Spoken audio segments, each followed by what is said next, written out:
States of America, and to the republic for which it stands, one nation, under God, indivisible, with liberty and justice for all. Okay, welcome everybody to the general meeting of the Southampton Town Trustees. Welcome to the folks on Zoom. October 7th, here at Town Hall. I ask the Secretary and Treasurer to start with the vote. All right. Scott Horwitz. Present. Ed Warner present.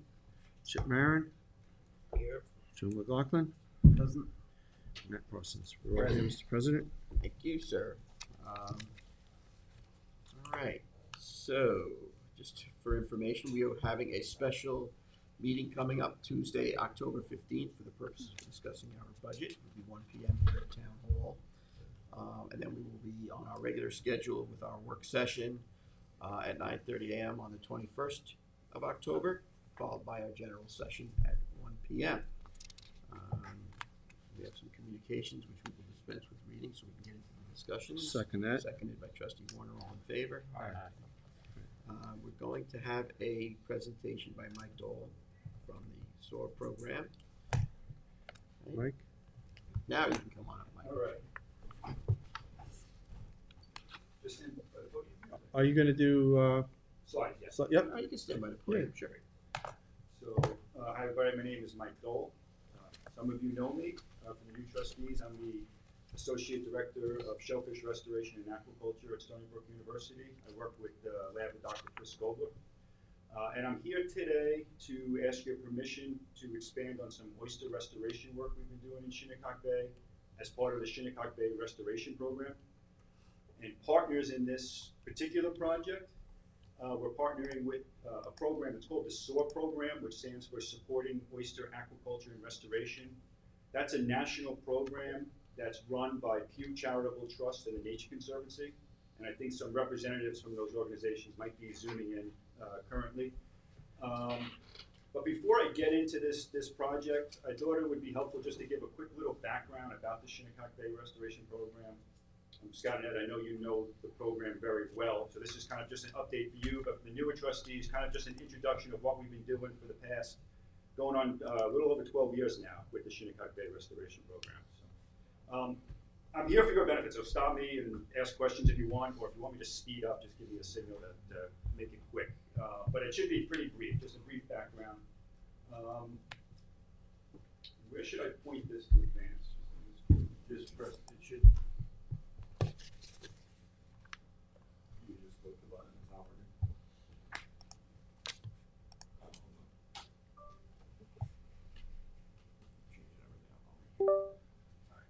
There we go. Okay, so the Shinnecock Bay Restoration Program was started in 2012 to try to reverse some deteriorating environmental conditions that was happening in Shinnecock Bay for at least 50 years prior. Just to highlight some of these, or two important aspects of these deteriorating conditions. One, the hard clam population. So that top plot is just showing annual hard clam landings since 1970, okay? This is from basically the Southampton town waters on the South Shore. So it includes Shinnecock Bay as well as Eastern Mauritius Bay and Quantuck. But you can see hard clam landings have declined precipitously over those 50 years. So in 2012, hard clam landings were less than 99% of the peak that happened in 1970. We've also been experiencing the recurrence and intensification of harmful algal blooms, particularly brown tides, which first appeared in 1985 and pretty much have occurred every year since. So in response to these deteriorating conditions, the Shinnecock Bay Restoration Program was started by some researchers at Stony Brook University, including my boss, Dr. Chris Gobler. And the core strategy of the Shinnecock Bay Restoration Program is to increase the biotic filtration in the bay, meaning filtration by shellfish, clams, and oysters. We hope that this increased filtration will then help improve, limit the brown tide blooms and help improve water quality. The primary focus has been on hard clams for the last 12 years. Okay, hard clams are at, even though they're at much reduced levels, they still are prevalent in Shinnecock Bay. There's still a hard clam fishery in Shinnecock Bay. So we focused most of our efforts over the last 12 years on hard clams, but we've also done a lot of experimental work over the last several years with oysters, which I'll get into. And just one thing to keep in mind with both hard clam and oysters, populations in Shinnecock Bay when we started in 2012. They're known as what we call recruitment limited, okay? Which basically means they're just not producing enough babies, okay? There's not enough recruitment of new individuals coming in. And in order to address that, we need to enhance the spawning stock in the bay. So that's known as stock enhancement, to enhance the spawning stock. So I'll just give you a quick background of what we've done with hard clams over the last 12 years in terms of stock enhancement.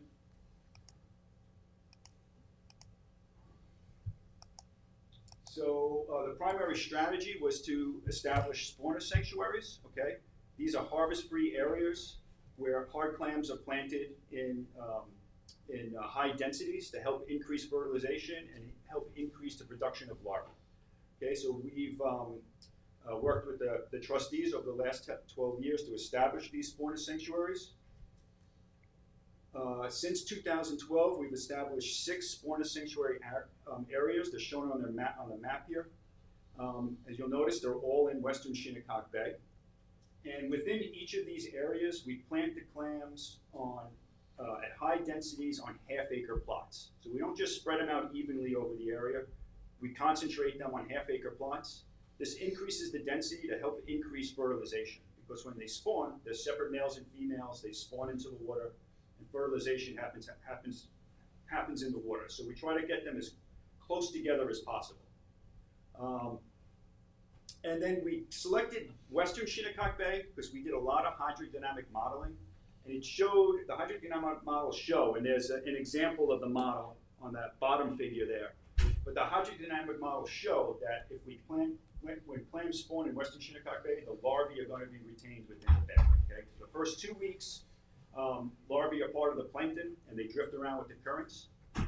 So when we plant clams in western Shinnecock Bay, larvae are retained in the eastern bay. And that's what that bottom plot is showing. You see all those light blue dots in eastern Shinnecock Bay. That's where the larvae wind up at the end of 2 weeks when they're ready to settle and to turn into little clams.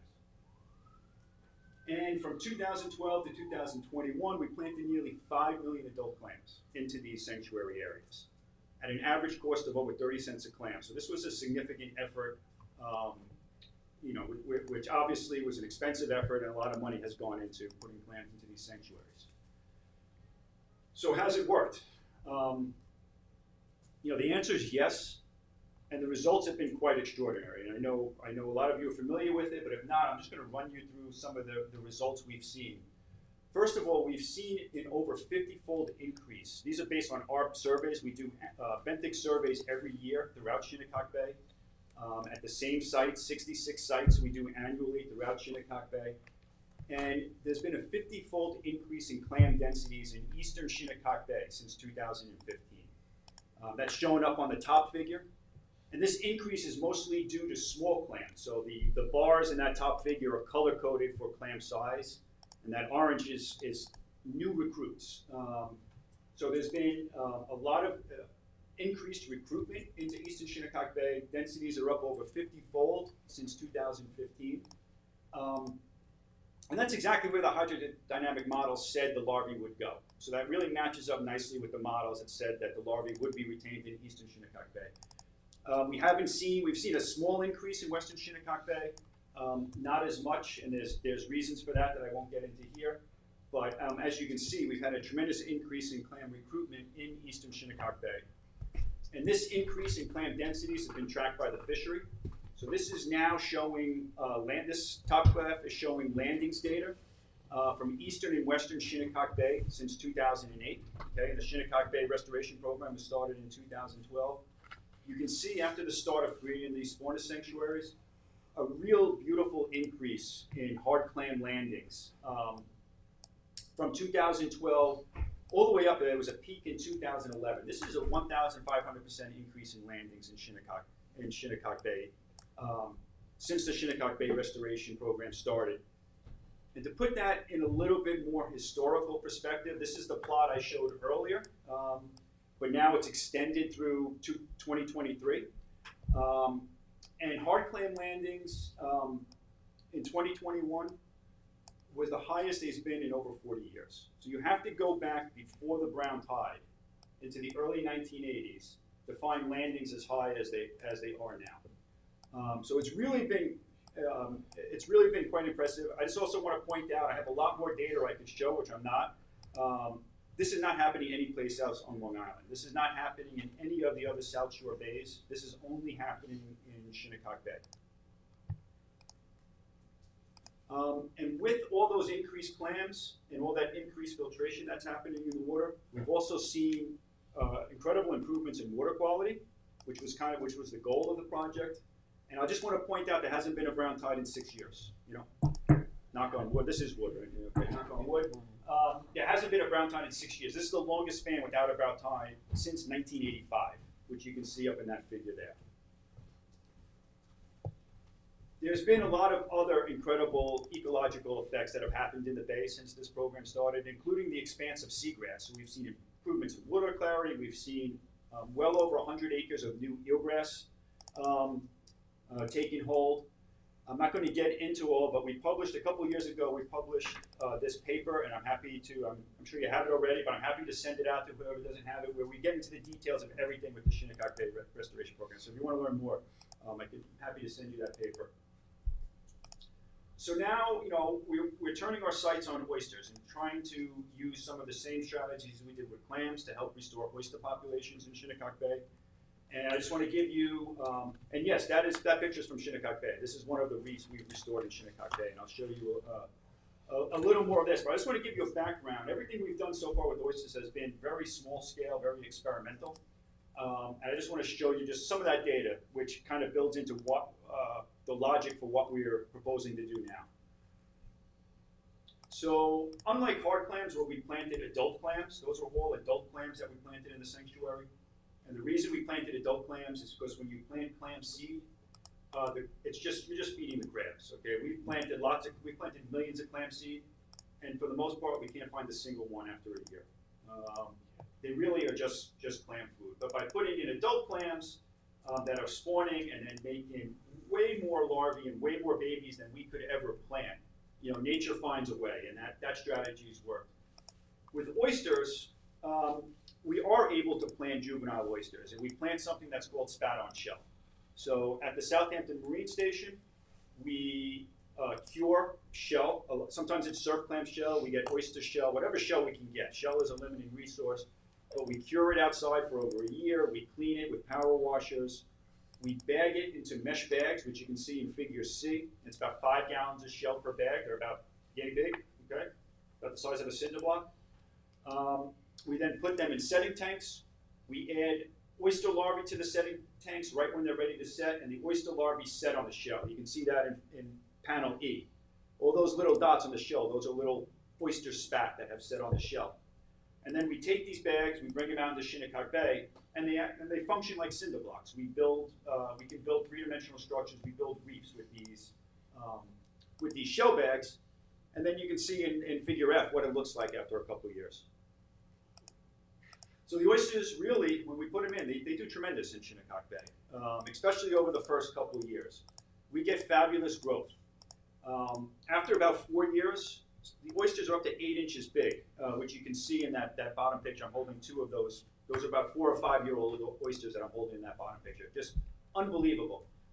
When they grow in nature, oysters grow vertically upwards. So you can see that in the picture of the reef. That's taken at low tide, so the reef is exposed, so you can see it. But they grow vertically upwards, help increasing the elevation of the bottom, which is really important, so they don't get buried in the sediments.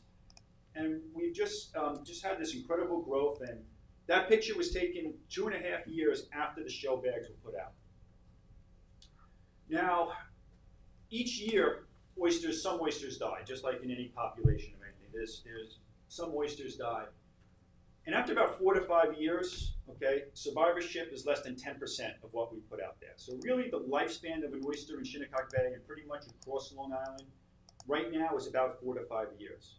And what's limiting that is an oyster disease called derma, which is prevalent everywhere. It's ubiquitous. The only place you don't find it is in low salinity areas, like Mecox Bay. One reason why oysters really thrive well in Mecox Bay is those low salinities, so you have less of this derma. But pretty much every place it's salty. Derma is a problem, and it limits the lifespan of oysters to about 4 to 5 years. So you can see that picture of that same reef you see the picture at 2.5 years, then you can see it again a couple years later when it's 5 years old. The reef is mostly collapse, okay, because the oysters die every year. Most of the oysters die. The shell starts to crumble. The oysters fall over. There hasn't been any recruitment to the reef, okay? So in order for a reef to be sustaining, you would want oysters to recruit to the reef every year to continue to build it up. So new individuals can replace the ones that perish. We've had no recruitment to the reef, okay? You know, which really is just saying we need to build more spawning stock in the bay, and we need to be able to connect populations. The larvae that were spawned from this reef, they go into the water column as plankton, just like hard clams, and the currents transport them away, so they don't settle back on the same reef. They get transported away. So in order to build what we call a metapopulation, or a series of connected subpopulations throughout the bay, we need to put oysters in different areas to connect the populations. So the larvae from one area that's produced in one area will then settle on another reef, and so forth. So it's called population connectivity. They're trying to connect these populations of oysters. And that brings me to the project that we're proposing now. During COVID, so during 2021, the Nature Conservancy and Pew Charitable Trust started a national program called Supporting Oyster Aquaculture and Restoration, or the SOAR program. The purpose of this program was to purchase oysters from oyster farmers who were struggling during COVID. Okay, they could not sell, restaurants were closed, they had no outlet to sell their product. Oysters were getting this big, and nobody wants to, you know, eat an oyster on a half shell this big. So what this program did was purchase those oysters from farmers at a fair market price, you know, so I think it was like 60 cents at least an oyster or more. And then they transferred those oysters to nearby restoration programs. And they did this in states up and down the East Coast and on the West Coast. Here in New York, the Shinnecock Bay Restoration Program was one of those recipients for that first round of the SOAR program. Those are some pictures of us planting the oysters. And we planted them in western Shinnecock Bay, piggybacking off of areas where we already had some restoration going, okay? So where we were doing our experimental reefs, and we planted the oysters there. We planted about 180,000 adult oysters during that year from the SOAR program. The program was such a success that the Nature Conservancy and Pew Charitable Trust received funding to continue the program. So COVID's over. Oyster farms are doing fine, but this program is such a success that they're continuing it. They got funding to buy more oysters from farms and relocate them to restoration programs. And again, in New York, they want to partner with the Shinnecock Bay Restoration Program to plant these oysters. So in our new project, we're proposing to plant these oysters on an area off of Pine Neck in Weesuck Creek. We want to plant these oysters in combination with spat-on shell that will produce at the Southampton Marine Station to build a reef structure along the shoreline of Pine Neck there in Weesuck Creek. This is just a little more detail on the area. It's about 200 meters by 10 meters, so we're taking a nice long, basically a long rectangle that runs parallel to the shore. Part of the purpose of this too is to look at shoreline protection, so we'll be doing that as part of the monitoring we do. We've already done some preliminary shoreline surveys, and we'll be following that over time to see if there's any shoreline protection. Well, there is marsh. You can see in the bottom picture where it's zoomed in, you can see that beach there. That's all marsh that's been eroding. So we'll see if there's any, if it helps with shoreline protection and helps some of that marsh to grow back. That would be one aspect of it. Again, it's in western Shinnecock Bay, the same areas that we put the clams. Purpose is to maximize larval retention there. And we've already scoped out the area. It's got a really nice firm bottom, so it's really suitable bottom for oysters. And then just a couple other things I'll point out. The area is already located within the already established hard clam spawner sanctuary. So there's no asking to close other waters to shellfish. And this is already a sanctuary area, so we're just putting it in an existing sanctuary area. And I'll just also point out that since it's located off the Pine Neck Preserve, there is no residential area right there. There's no homeowners, so there won't be any conflict. Sometimes that could be a conflict when you're doing work right in somebody's backyard. So this is just a nature preserve. There's no homeowners there on the shoreline. Very briefly, the plan is, one, we're going to put down a base of shell. We're getting a good amount of shell, 30 to 40 yards of shell that's already been cured. It's being trucked down from New Hampshire. It's been cured for 2 years and dried. We're going to use that to make a base, okay, and that will help prevent oysters from being buried in the sediments that are planted. It will also provide substrate for new recruitment. So if larvae do set there, there's going to be a lot of stuff for the larvae to set on. We'll also put out bags of spout-on shell, and not a lot, but about 200 bags of spout-on shell that we'll use to build small walls, basically, to help prevent the oysters from getting washed up to shore during storms. It's kind of all mapped out in that little diagram there. And then the oysters, and the final step would be taking these oysters purchased by the SOAR program and planting them across the area. Just one other thing I'd like to point out is we've been doing for the last couple of years now recruitment surveys all throughout Shinnecock Bay. So we're trying to find where are there oysters, where is there recruitment in Shinnecock Bay. To do that, we put out flat squares of shell. You can see them in the pictures. We put them out all around the bay. We swap them out every 3 weeks, and then we look for oyster settlement on these bags. And we swap out every 3 weeks so we can figure out the timing of recruitment too, when it's happening. You can see in the top picture on the right, there's some oyster looking through the mesh. You can see baby oyster spat, that's natural recruitment on the shell.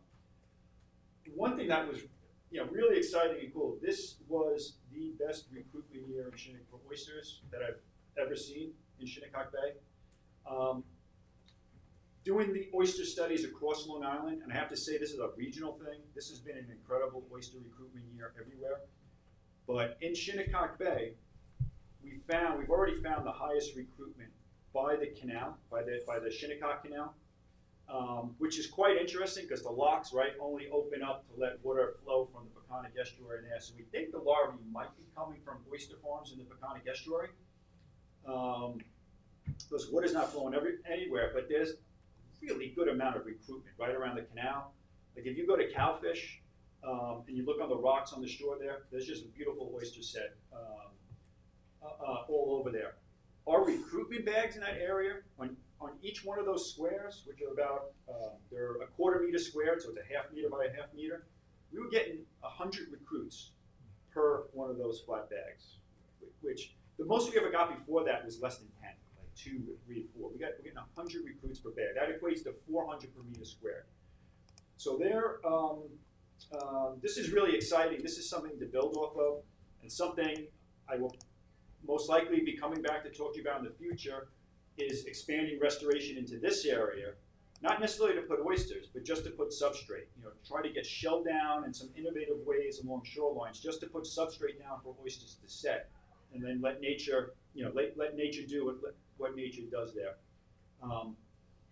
So that's that, and I think that's pretty much it. So yeah, I'm happy to answer any questions. That's a great presentation, great conversation. A couple things that come to mind right out of the gate is the Cowfish project. I guess that clearly shows it was a jurisdiction over there. And the other thing is that similar to the area that he's talking about now off Pine Neck, when we were going to work on aquaculture. Yeah, that's, as well. I do need the coordinates of the proposed oysters, where you're gonna put them down, because we're working with Cash and they're doing a survey in that area for I believe it's 12 proposed 1 acre agriculture plots that we were gonna put out, but I wanted to make sure that we didn't have any conflicts with the clams, oysters, or any other of the shellfish that was put there. So they're in the process of doing the survey. So I need those coordinates so I can overlay it over our proposed aquaculture site. That's great, and I believe I sent them already via email. You're on the email. I just sent it last week, so there's a quick description of what I just described now for the project with the corner coordinates of that long rectangle.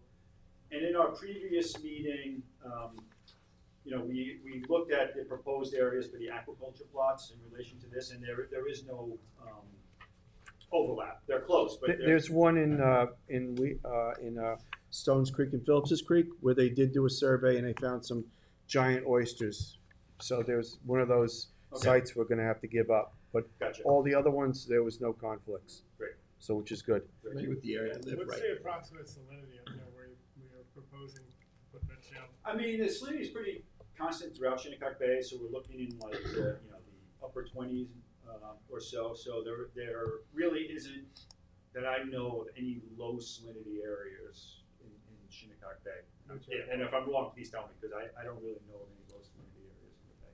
No, they're all pretty much Yeah, mixed. it's pretty much They're the same everything I've well seen. mixed. So that chart that you had before that showed we had a peak around 21, I guess, relative to the shellfish landings.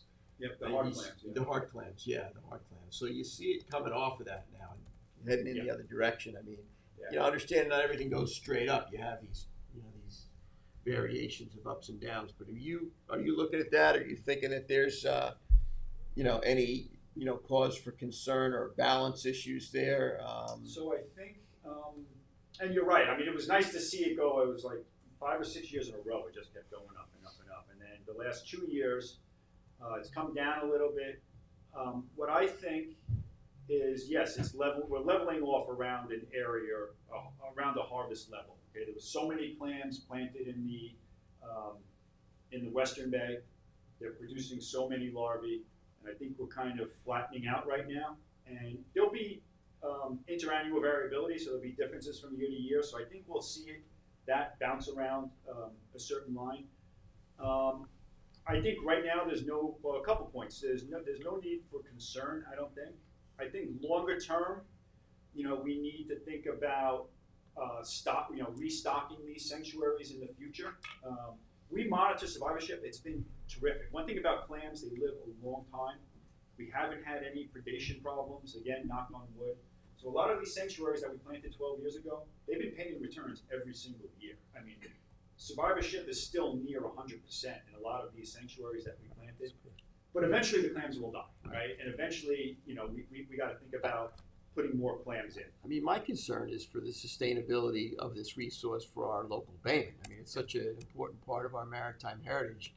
I'd like to be ahead of that curve in making sure that we don't continue to see that negative. You want to, make sure that we always have this resource Well, for the fecund generations. levels too. I mean, you basically the most fecund clam is when it's in its cherry stone phase. But once you get above the cherry stone phase, its fecund level gets lower and lower and lower and lower. So I mean, we planted majority of this was cherries or top neck or whatever. I mean, you have an explicit time of year until they become chowders, and then their fecund level goes drastically down. So Yeah. I mean, there is obviously a 10-year period here where you have optimum conditions, and then it's going to wane.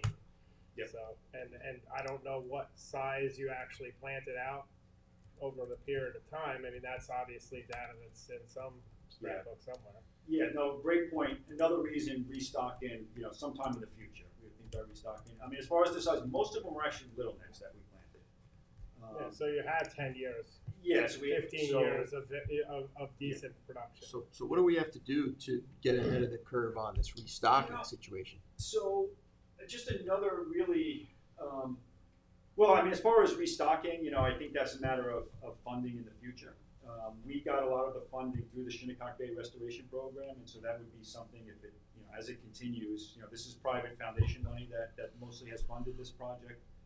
That would be something to look for. The Long Island Shellfish Restoration Project, which was funded by New York State, Shinnecock Bay was one of the beneficiaries from that, so we wound up getting funding to plant. That added, of the 5 million clams, about 1.5 million clams was funded through that Long Island Shellfish Restoration Project. So, I mean, just something we'll be thinking about at Stony Brook will be future funding and keeping an eye on this to be able to plant more clams when needed.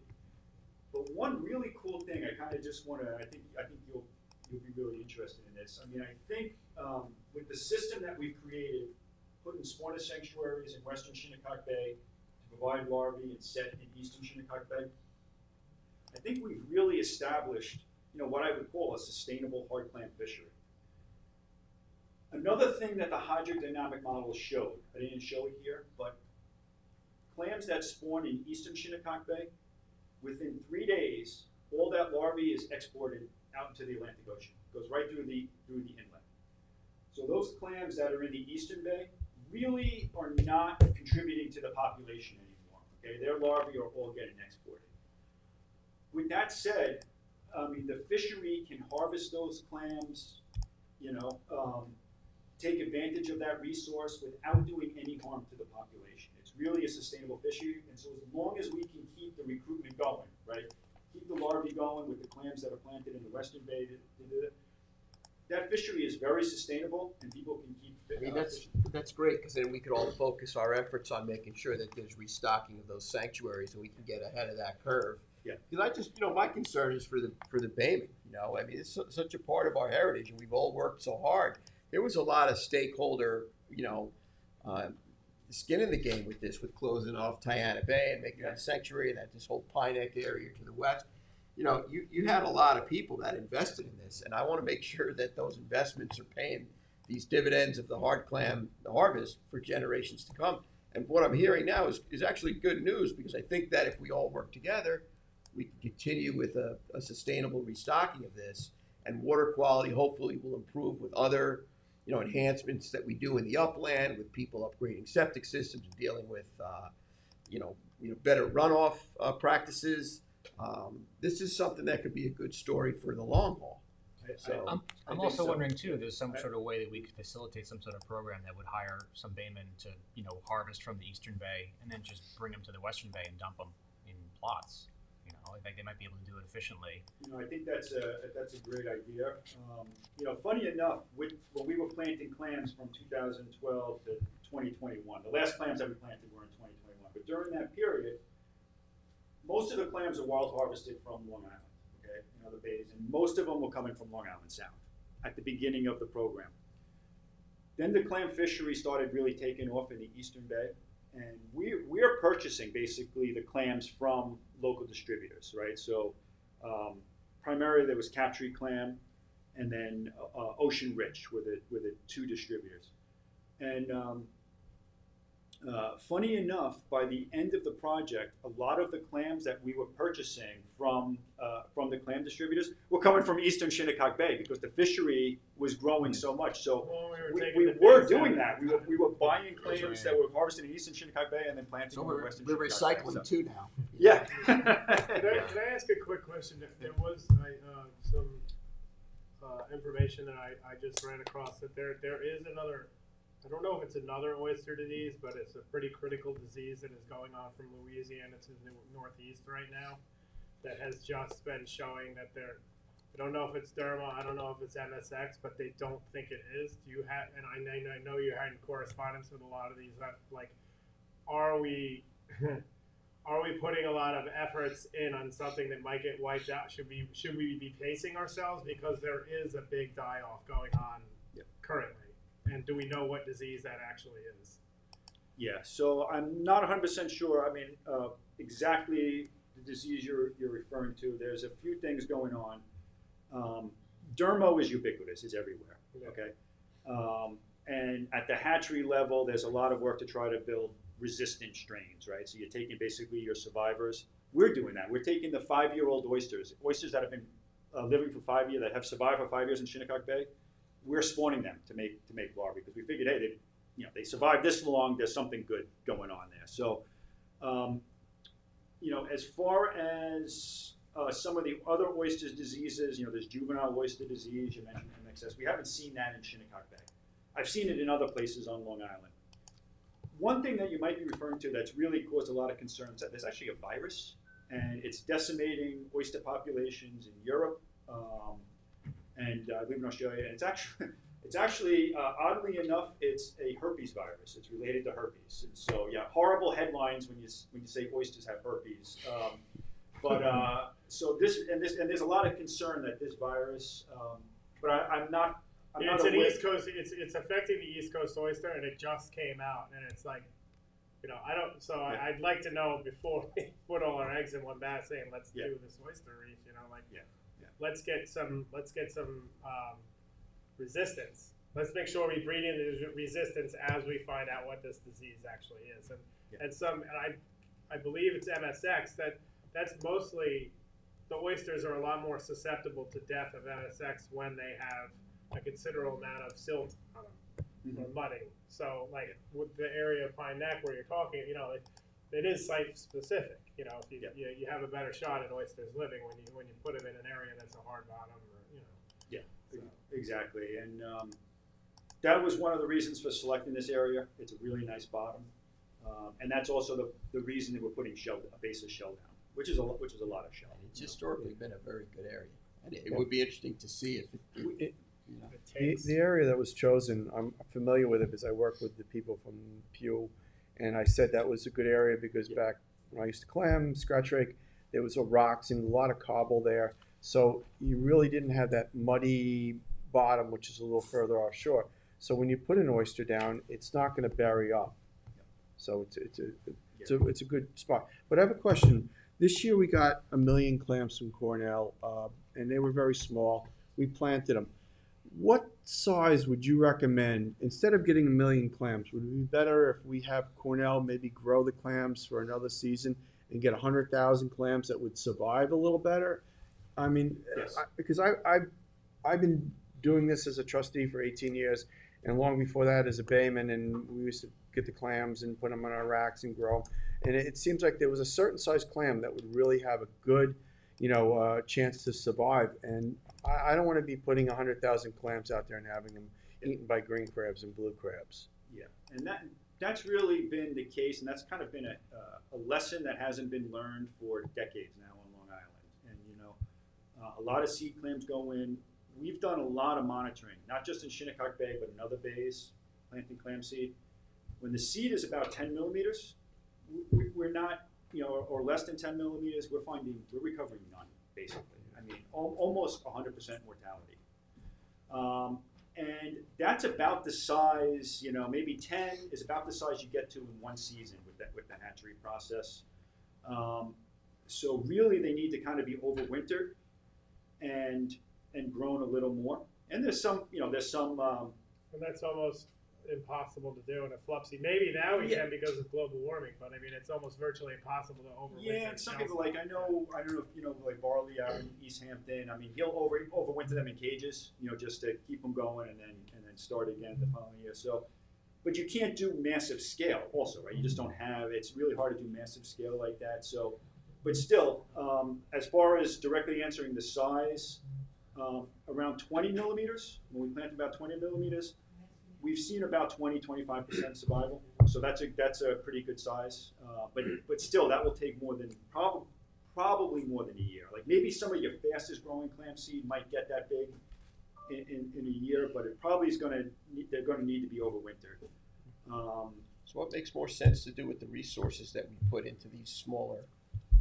More spawning stock is more bang for your buck. That's what We had this discussion this year when we were ordering seed from Cornell, but we wanted to keep doing what we were doing because we have an area like a certain embayment that does hold seed really well. But we all as a board were questioning the amount of money we were putting towards clam seed, and would we be better off just putting this towards the spawning section? Yeah, I mean, based on what you're saying and your statistics, it almost sounds like there could be money spent.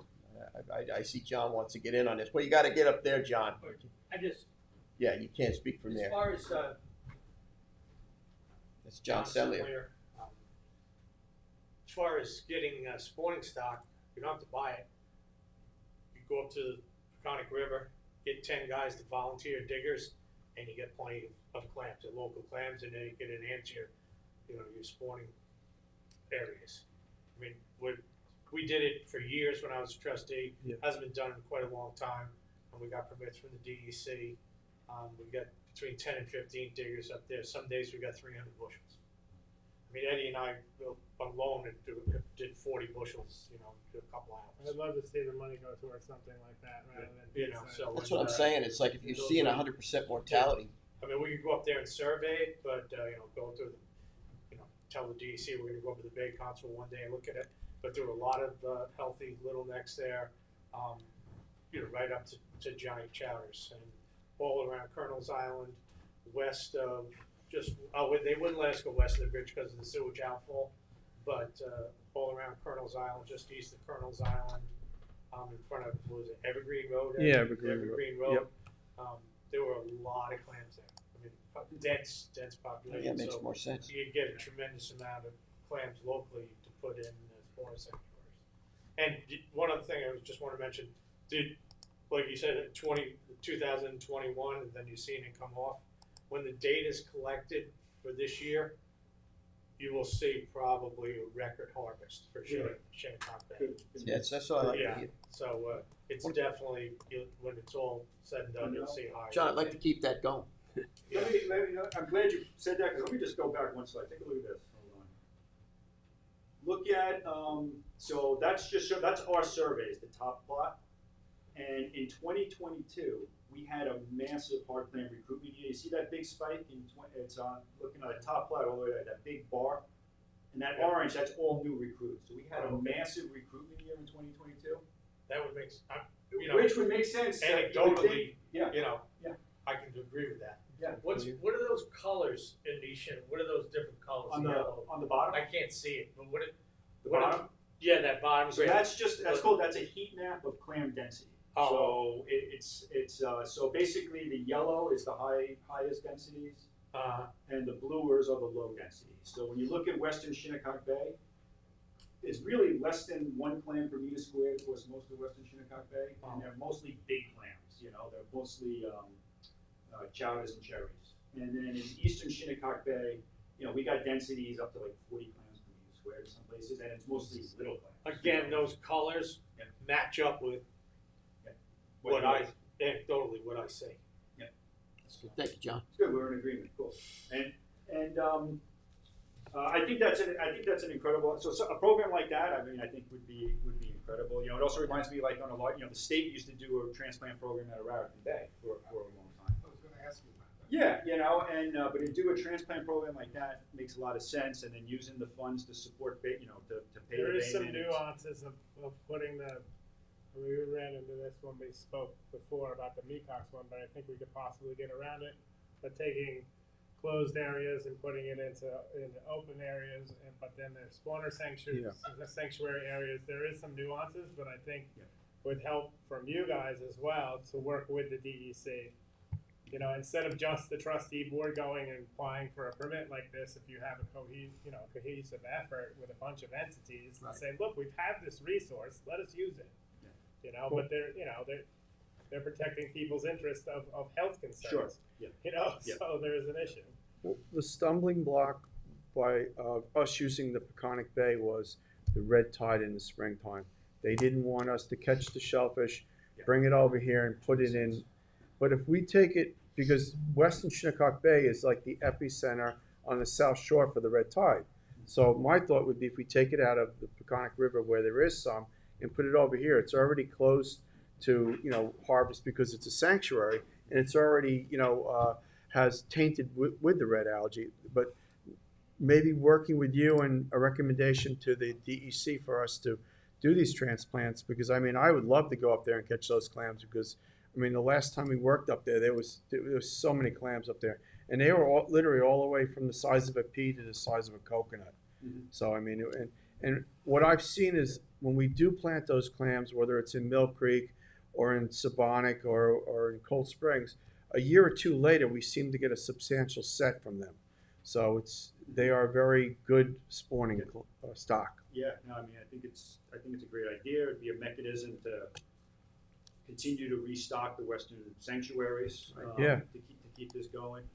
And if you do buy more clam seed, I would just try to request just 20 millimeters and above. I would say that would be a cutoff. You'll get pretty good survivorship. Cut down on them. Yeah, because you want to cut down on that mortality. Because I have a quick question too. You were talking about using 30 to 40 yards of cured shell coming from New Hampshire. Do you have any rough idea how much you guys spent for that much shell? So this shell is coming from the Nature Conservancy, and I think it's really being it was cured and collected by the Nature Conservancy in New Hampshire, and so the shell itself is free. It's just the transport cost. So it's going to be like 2 dump truck loads. So whatever that costs to transport it. Right. Well, I did a little bit of research last year about these relic oyster reefs in the bottom of the Peconic, and in Virginia and Chesapeake, they do a lot of harvesting of it up out of the bottom using specialized dredges, and I just keep thinking there's such an opportunity to do the same thing here in the Peconic if you could just figure out an efficient way of doing it. Yeah, but I've also heard with that fossilized shell that really the oyster set isn't that great on it. I haven't used it myself, but this is just what I've heard from other people, that it's not really that great for setting oyster spat onto. But we definitely try. Bloom and such have been doing this for hundreds of years up here, but they harvest their own shell and they let it dry and then they put it out at the correct time whereby you can catch the set. Yep. So it's all about timing of when you put the dried shell down. Yep. And then normally if they don't have more than 10 set per shell, they dredge it up again and put it back on the beach and let it dry. Yeah. They don't just leave it out there to get mudded up and mucked up. So it's a practice they've been doing for the past 150, 200 years up in Connecticut religiously. Yep. And prior to that, that's why we put in the actual Peconic Canal, was to get Great South Bay seed to the Peconics to plant those oyster beds. So it's not. We've been playing oyster games for a long time prior to hatcheries. Oh yeah. And very successful. I know that I talked with a bayman up west. They use bluestone. They actually use bluestone as their culturing mechanism rather than shell, and they have just as much success rate, and it's readily available. So there's other mechanisms to catch a set. It's all about the timing, the salinity, and when you put it in the water. Yeah, you're 100% right on. That's why with the recruitment surveys we've been doing for the couple of years to look for oyster recruitment with these things, that's exactly why we swap them out every 3 weeks. So we can find the timing of recruitment and be like, all right, this is, and it might change. It would change from year to year, but you get an idea. Because that would be, like you said, you don't want to put out your substrate too soon because it will just get fouled and nothing will settle on it. So you want to be able to, if you are putting shell in an area, like if we would have put some shell off of cowfish or something like that, we would want to make sure the timing is right, that we do it literally, within a week or two before recruitment is happening. And so that's why we're trying to figure out the timing of recruitment. And obviously you don't want to put it out too late, or you're too late. But so the timing is really important, and totally agree. Yeah. You do realize that the Shinnecock Canal, the bulkheads that are there, if you go through the canal, it's lined with hundreds of thousands of oysters. And they love those little. There's like little window boxes, like the little window boxes with the, I don't know exactly what they're. Oh, when you go into the lock and you're supposed to put your rope around that little. That's what that is. Yeah, and it's solid, full of oysters. Because they love that complex structure, and they every one of those is just filled with oysters. I know. It was actually completed by accident. That because we hadn't found any recruitment in Shinnecock Bay for a couple of years, and then we were sitting in the locks. Actually working on a kelp project in the Peconic and just kind of sitting there waiting, and it was low tide. And then we look and we're like, is that an oyster on the wall? And we were blown away. Yeah. So it was just a completely accidental observation, and then that got us looking in that area more and more. Yep. And you'll see the highest concentration of natural set oysters are around there, and then it just dissipates as you get further and further away from the canal to the point where you find nothing. It fans out. It's like a fan. Yeah, exactly. All right. Well, thank you very much. All right. Well, thank you. Thank you. All right, James, is there anybody on Zoom that wants to? Yeah, I don't. That's to them, but I don't. Is there anybody on Zoom? There's someone on Zoom, but they don't have the hand up. Okay. Okay. We're not at public portion yet. We're not at public portion yet. Okay. Yeah, but I didn't know if there's someone There's something about that wants to. Pew or whatever. Oh, all right. I got you. Somebody wants to speak from any of the other organizations that are involved in the project?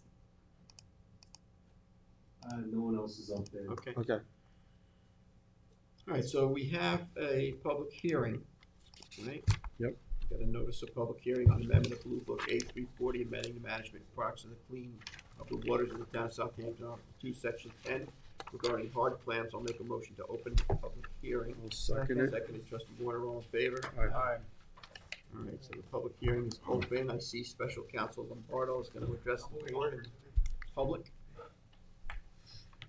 Okay, good afternoon. The purpose of this public hearing is to consider making the boat limit moratorium that was placed in the Shinnecock Bay earlier this summer, a permanent fixture.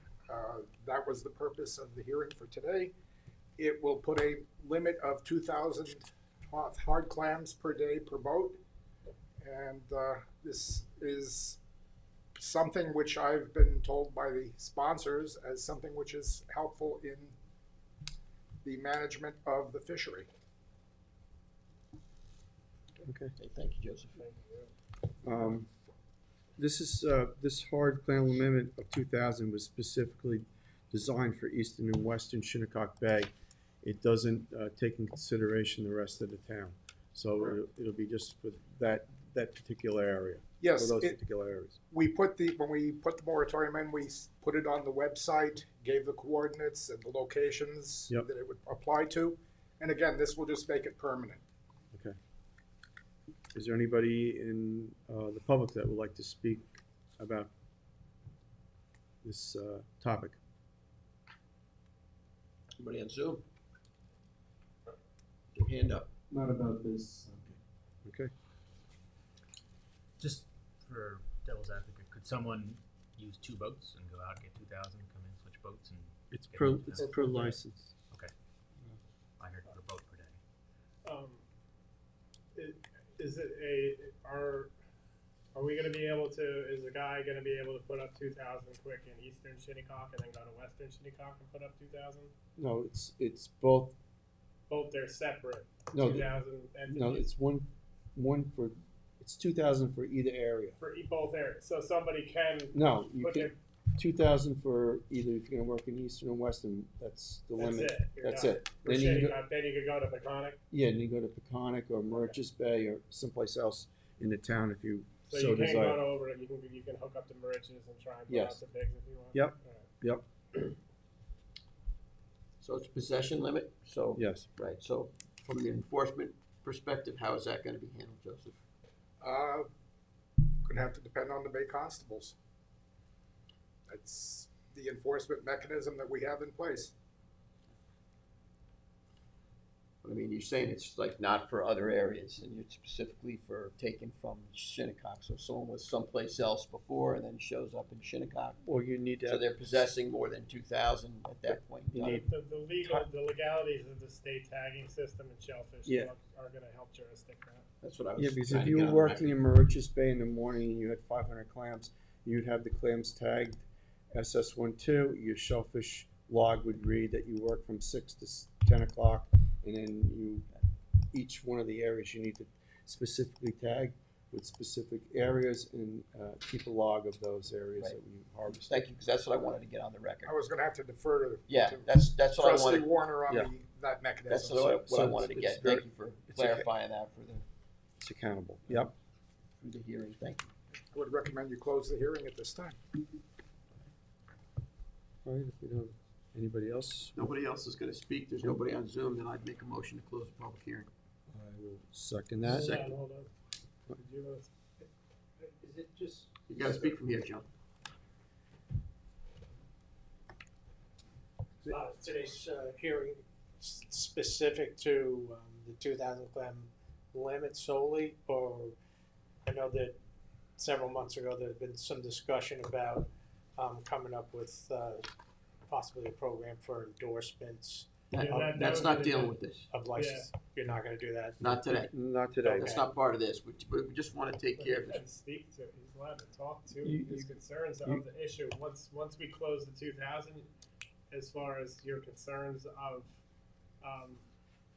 permits or within the town, he's welcome. It's public portion. He's welcome to speak. to Yes. Well, yeah, no, I mean, I just I'm- like a couple comments. Yeah, yeah, Yeah. public portion, yeah, but this one specifically is just dealing with the limit, and then other stuff we'll take up.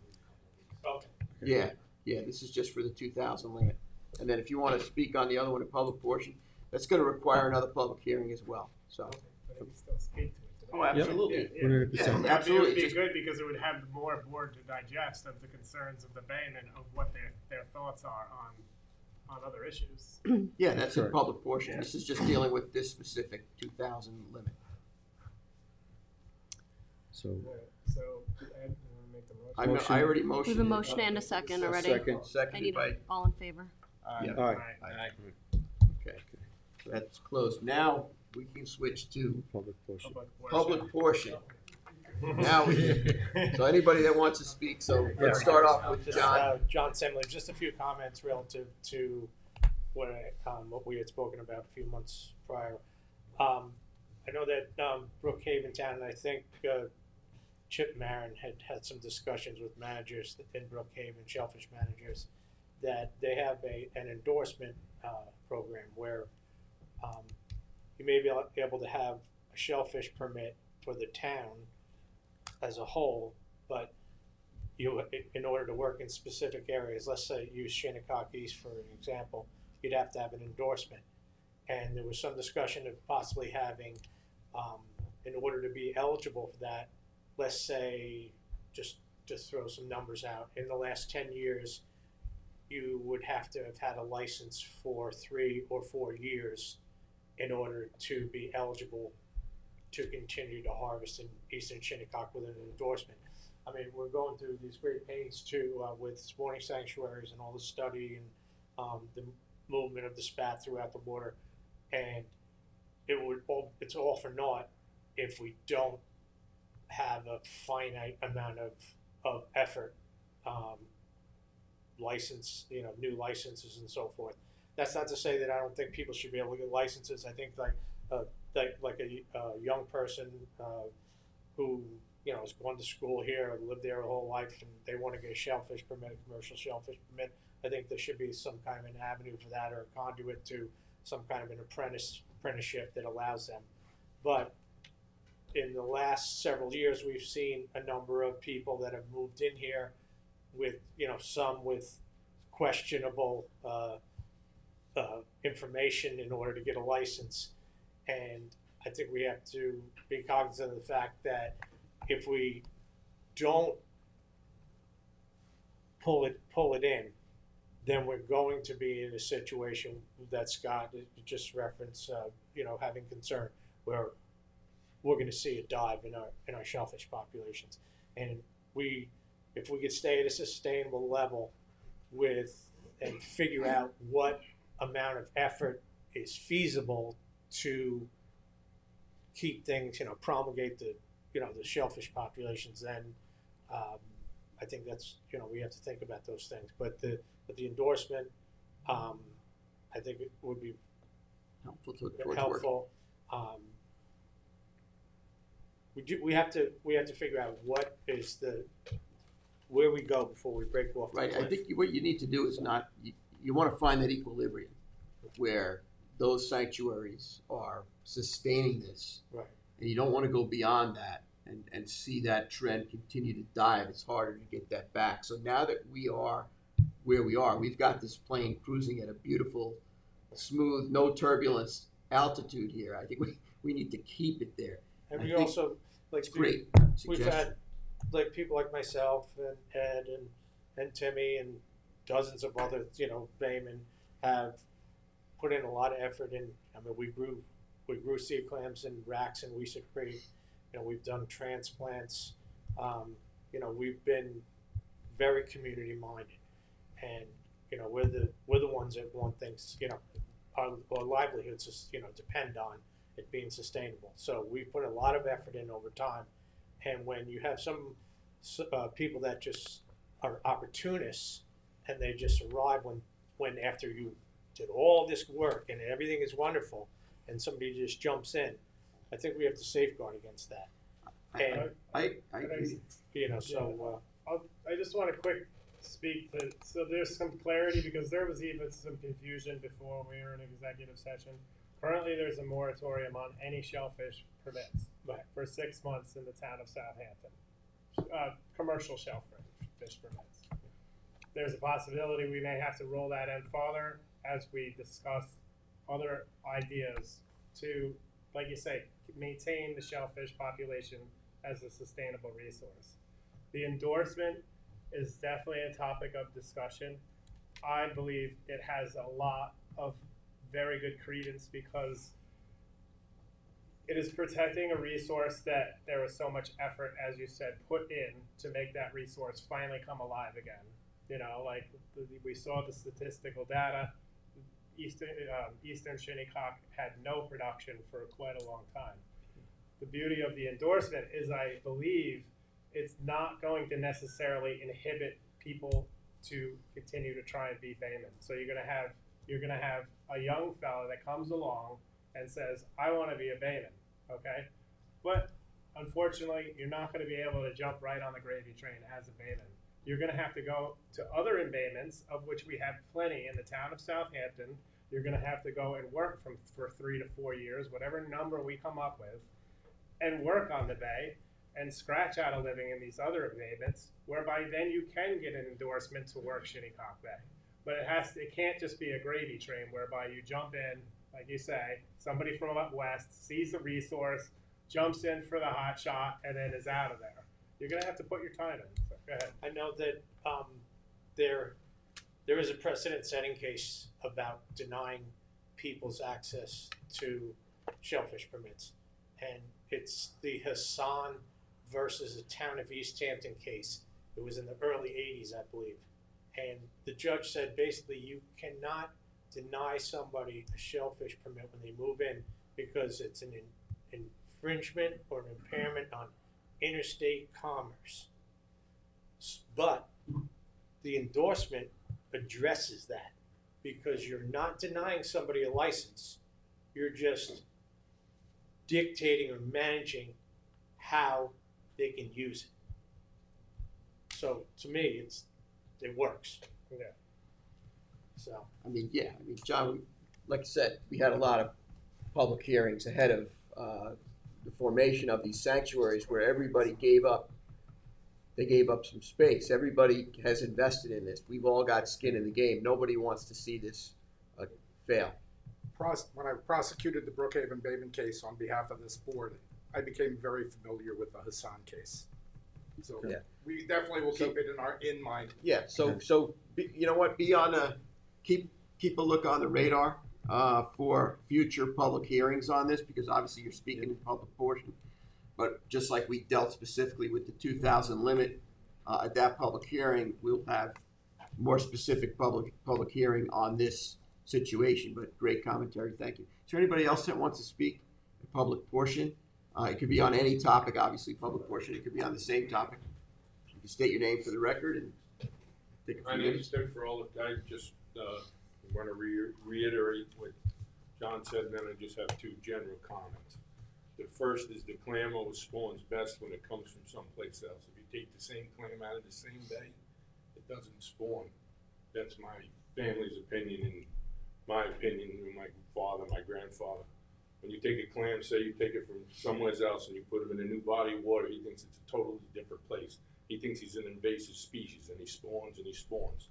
When you take a clam from here, it doesn't matter how old he is or what type of shape he's in, he doesn't spawn as well. So it does best to take a clam from Peconic or somewhere else and then move it to a different area. And then he thinks he's in a different environment, and he spawns to try to reproduce, to repopulate that area. The other comment I want to make is about making an oyster reef. I'm not old enough to remember where the oysters were in the bay. Eddie's, I'm sure he does.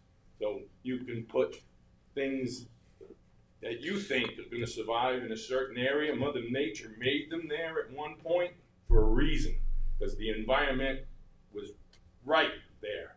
So if you think you can put them here and they weren't there 100 years ago, they're not going to be there even if you put them today. They might survive for 2 or 3 or 5 years, but they're not going to live there. Probably the reason why the spawn from the oysters is going, because it goes where it always once was. That's a reef that they man-made, and the natural reef used to be over here. So maybe they need to look where the natural reef was and make the reef there, and maybe you could repopulate. Thank you. Thank you. Thank you, Tim. thanks. Okay, anybody else on Zoom perhaps wants to jump in on public portion? It could be any topic. No one on Zoom. No one on Zoom. Nobody here, so I'll motion to close public portion at this point then. Second. Seconded, trustees Barron and Warner, all in favor? Aye. Okay, so let's get to the application. Take care now, thank you. For permits, I have trustee resolution 2024-264, first renewal of Shinnecock Shores Association. 11 Shinnecock Road, East Quogue, tax map 900-363-2-42. I recommend its approval. Second. Seconded, trustee Warner, all in favor? Aye. Trustee Resolution 2024-265, renewal of the application for Kim Lester, the first one, 17 Allison Lane, Hampton Bays, Suffolk County Tax Map 900-323-5-9, body of water, Foster's Creek. I recommend its approval. I need a second. Second. Seconded, trustee Marin, all in favor? Aye. Aye.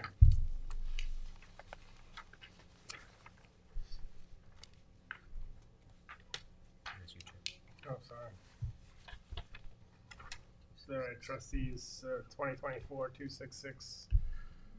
This is application by Bruce Schultman and Melissa Schultman of 2 Seagull Hill Road in the village of North Haven, New York, in the body of Poles Creek. This was an application for a 4-foot by 77-foot fixed dock. I'll second on that. Seconded, trustee Warner, all in favor? Aye. Aye. Do you want to Okay. come? I'm sorry to interrupt, I just wanna make one more general comment. He said before that they get the oysters from the oyster farmers. Most oyster farmers, I believe that the oysters are sterile. And the reason for that, the oyster farmer spawns, he doesn't want his own oysters spawning on his oysters before they grow to maturity.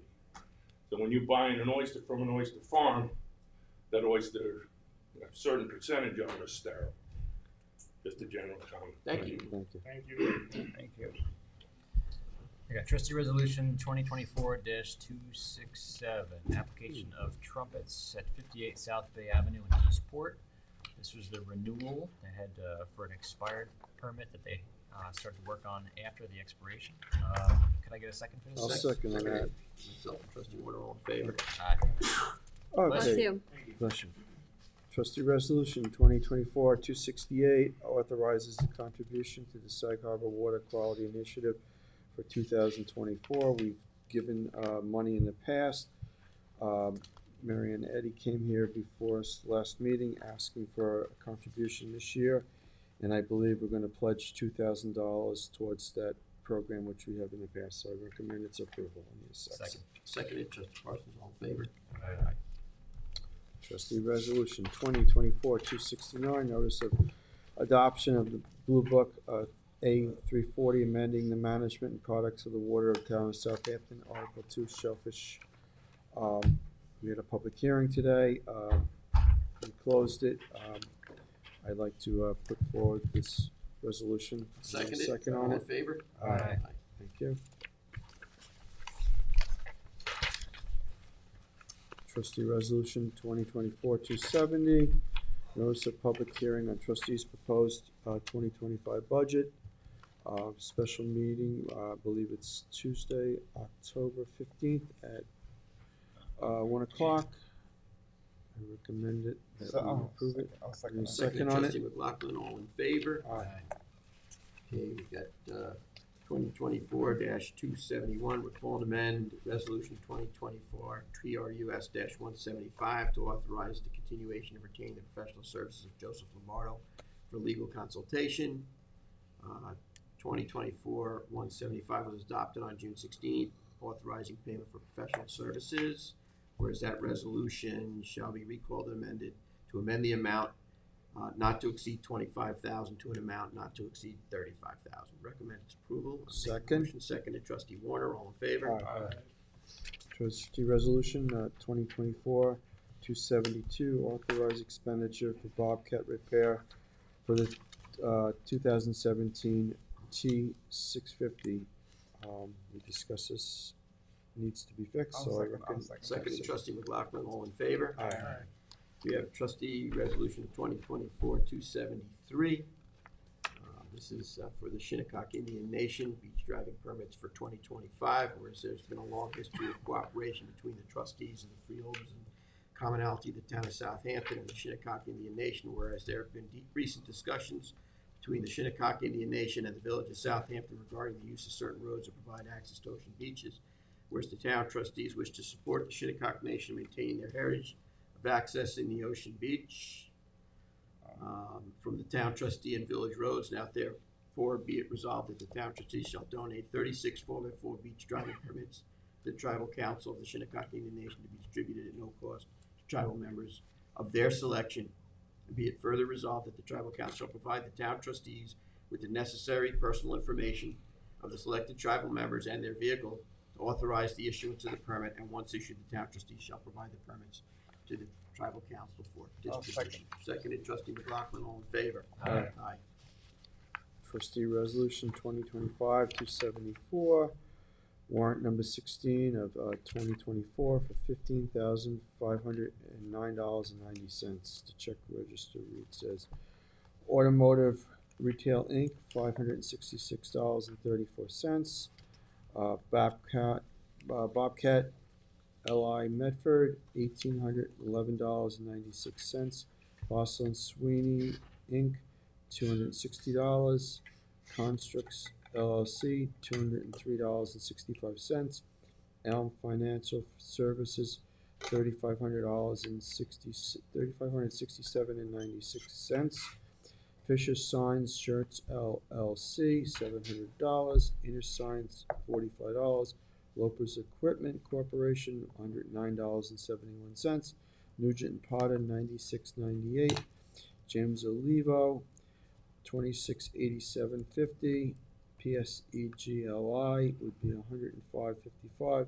Riverhead Building Supply, $108.04. Sokoloff and Stearns LLP, $5,232.63. In the town of Southampton, $14.58 for a total of $15,509.90. I recommend its approval. I need a second. Seconded, trustee McLaughlin, all in favor? Aye. That concludes the agenda. I just want to reiterate again for the folks that may have missed the work session that there is a massive dredge project that's going on between the Shinnecock Bay and the Quad Canal. There's the dredges and pumps and a lot of piping and equipment in the area.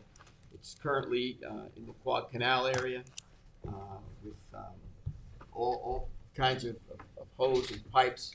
And just please, if you're in that area, exercise caution, navigate slowly, give them a break, and just please, pay attention because this is a big project. It's going to be going on for a couple of months. They're going to be pumping sand in several areas. They're going to be pumping sand to the Diana Bayside area to help cover the riprap there where the horseshoe crabs keep getting stuck. They're going to be pumping sand out onto the ocean beach west of Shinnecock.